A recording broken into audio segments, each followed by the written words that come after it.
En 1988, la Direction Générale des Communications devient France Télécom. C'est le début en France de la privatisation dans le domaine des communications. Pourquoi on a fait ça? Pour booster l'innovation et pour faire baisser les prix. Est-ce que ça a marché? Eh ben, en un graphe de l'INSEE, on peut dire que oui. En moyenne, depuis 2000, les prix de la communication ont baissé de 48%. On vous montre ce graphique parce que le succès de la privatisation des télécoms est souvent utilisé pour justifier le fait que l'Europe, en fait le monde entier, a fait la même chose avec l'électricité. Elle aussi devait bénéficier de l'efficacité du marché de la concurrence. Et alors, à votre avis, succès ou pas succès?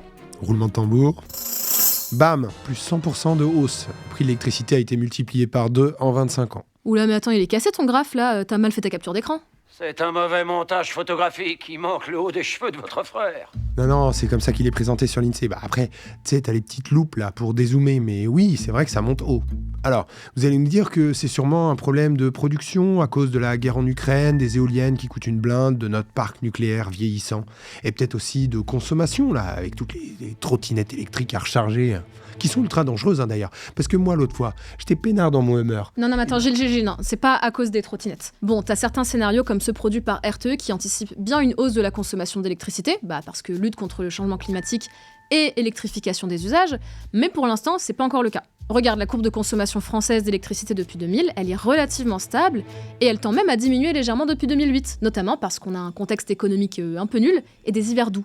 Et puis c'est pas non plus un problème de production. Le coût de la production d'électricité, en France, elle est assez stable. Bon, du coup, si c'est ni la production ni la consommation, il vient d'où le souci? Pourquoi les prix grimpent? Le principal coupable, c'est... Macron!